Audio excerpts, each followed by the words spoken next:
Hi friends and welcome to Career Kul, the educational Gurukul. This video आपने click किया है so this is about bioinformatics engineering की important subjects क्या हैं। पहले जो लोग इंटरेस्टेड हैं हम ये समझेंगे कि एक्चुअली बायोइन्फॉर्मेटिक्स है क्या, इसकी क्या ज़रूरत पड़ी और इसमें important subjects क्या पढ़ाए जाते हैं। What to study in bioinformatics, ठीक है। पहले हम ये समझ लें कि ये बना किन किन चीज़ों से है। ये बना है बायोलॉजी से और बायोलॉजी में बहुत स्पेसिफिक चीज़ें जो मैं अभी आपको आगे बताने वाला हूँ, प्लस कंप्यूटर्स से, कंप्यूटर साइंस से। इंफॉर्मेटिक्स में ज़्यादातर आप कंप्यूटर साइंस समझ सकते हो और बहुत अच्छे से अगर इसका वर्ड आपको चाहिए तो आप कंप्यूटेशनल समझ सकते हो, कैलकुलेशंस, कंप्यूटर के यूज से कैलकुलेशन, तो कंप्यूटेशनल। तो bioinformatics is basically biology and computer science, ठीक है। तो अगर कोई बायोलॉजी का स्टूडेंट है जिसने ट्वेल्थ में बायो ली है, then he is actually eligible for bioinformatics. But जो एनआईटी आईआईटी हैं वो मैथ्स भी मांगते हैं, but there are other universities जो केवल ट्वेल्थ में अगर बायो हो तो भी ले लेते हैं। There is no requirement for maths, but उन्हें बीटेक में जाके मैथ्स पढ़नी पड़ती है। तो बायो में इंपॉर्टेंट सब्जेक्ट्स में नंबर वन आएगा molecular biology. Molecular biology, molecular biology मतलब मॉलिक्यूल के लेवल पे बायोलॉजी कैसी होती है हमारी बॉडी पे या किसी भी मॉलिक्यूलर ऑर्गेनिज्म पे, लेकिन मॉलिक्यूल के लेवल पे। फॉर एग्जांपल अगर हम सेल ले, cellular microbiology, microbiology, cellular microbiology, तो सेल के अंदर क्या क्या चीजें आपको ये देखना पड़ेगा। इसका न्यूक्लियस हो गया, साइटोप्लाज्म हो गया, इसके इसके अंदर डीएनए है, तमामों चीजें हैं। ये सब चीजें आपको पढ़नी पड़ेगी। क्यों? क्योंकि ये पढ़ने के बाद आपको इसको आर्टिफिशियली कंप्यूटर्स पे भी बनाना पड़ेगा। कैसे बनाएंगे? क्योंकि ये चीजें एक तरह से प्रोटीन से बनी है या इसकी एक केमिस्ट्री है। हमें दोनों चीजें चाहिए, हमें इसकी प्रोटीन सेटअप भी चाहिए और हमें इसकी केमिस्ट्री भी चाहिए।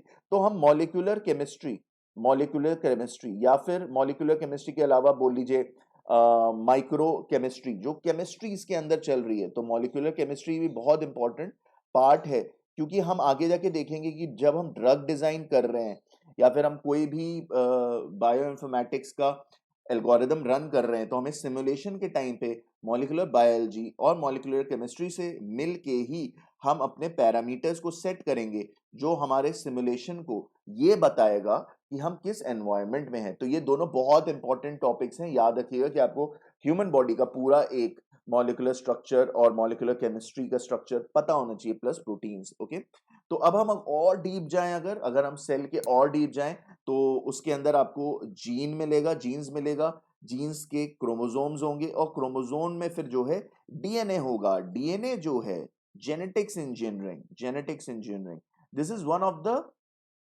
Highest sort out application for bio informatics. बहुत ज्यादा काम हो रहा है इस पे यहां तक ये काम करने का प्रोसेस हो रहा है कि हम कोई बच्चे को पैदा होने से पहले उसकी आंख का कलर बदलने, और ये एप्लीकेशन अवेलेबल है कि आंख का कलर पैदा होने से पहले हम बदल सकते हैं।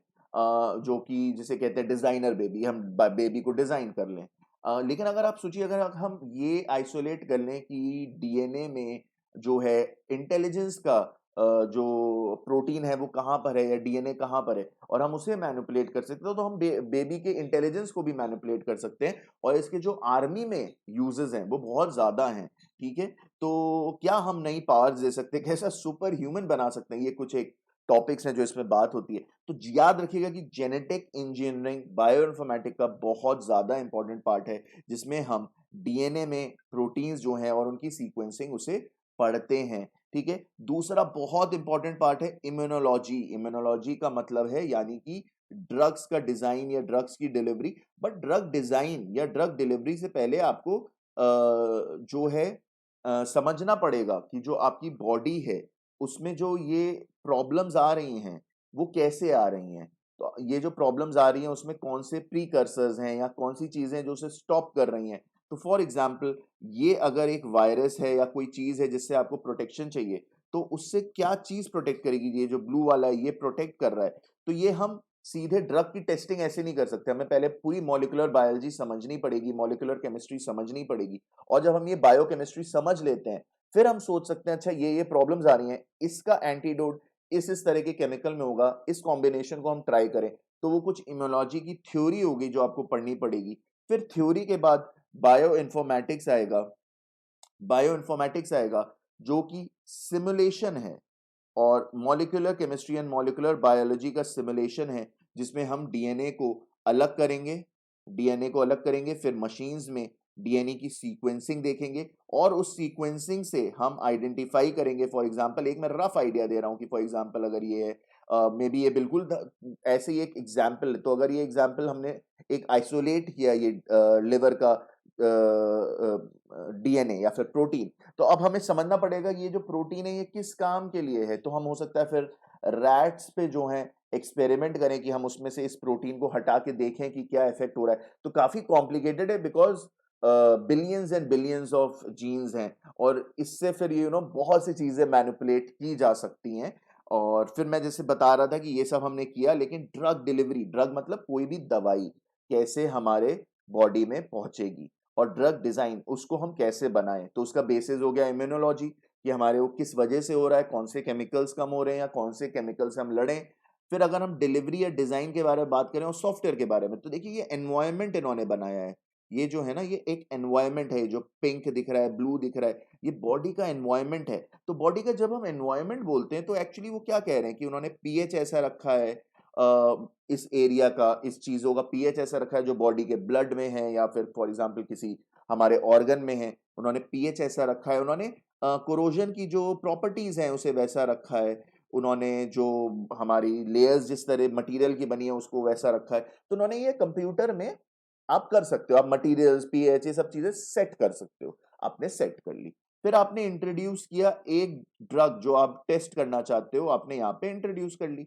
अब ये जो आपने एल्गोरिदम बनाया है, वो इन दोनों में इंटरेक्शन देखेगा और आपको रिजल्ट्स देगा कि क्या हो रहा है, क्या क्या चीजें हो रही है उस मॉलिक्यूल से, क्या कुछ डिस्ट्रक्शन हो रहा है, पीएच लेवल कम हो रहा है, मटेरियल में प्रॉब्लम आ रही है। तो ये सब drug delivery and drug design का काम है, जो बहुत जगह होता है। इसमें बायो इन्फॉर्मेटिक्स जरूर काम करते हैं, बट इनका साइंस में बेसिक्स है, इम्यूनोलॉजी, बायोकेमिस्ट्री, बायो फिजिक्स भी कहीं ना कहीं, मॉलिक्यूलर बायोलॉजी, बायोकेमिस्ट्री, ये सब बेसिक्स हैं साइंस के। फिर आता है कंप्यूटर साइंस की मदद से बायो इन्फॉर्मेटिक्स को जोड़ के आप ये सब चीजें कर सकते हैं। तो इसमें काफी इंपॉर्टेंट जो टॉपिक्स हैं वो है एल्गोरिदम। एल्गोरिदम सीएस का टॉपिक है। एल्गोरिदम मतलब कि हम स्टेप वाइज क्या करेंगे, और जो हमें लैंग्वेजेस यूज करनी है, पीएचपी, पाइथन, पर्ल। पीएचपी और पाइथन काफी यूज होती है बायोइन्फॉर्मेटिक्स में। और हमें डेटाबेस चाहिए, हमें डेटाबेस भी समझना है, क्योंकि हम जीन्स को डेटाबेस में रखेंगे और उस डेटाबेस से हम एक्सेस करेंगे। तो अगर आपको सीएस की अच्छी नॉलेज हो जाए, प्लस बायो में कुछ सब्जेक्ट्स की अच्छी नॉलेज हो जाए, प्लस इन सब की अच्छी नॉलेज हो जाए सीएस के अंदर, तो आप डेफिनेटली बायोइन्फॉर्मेटिक्स में काम कर सकते हैं। और ये काफी ज्यादा डेवलपिंग फील्ड है, काफी ज्यादा एक्सपैंडिंग फील्ड है।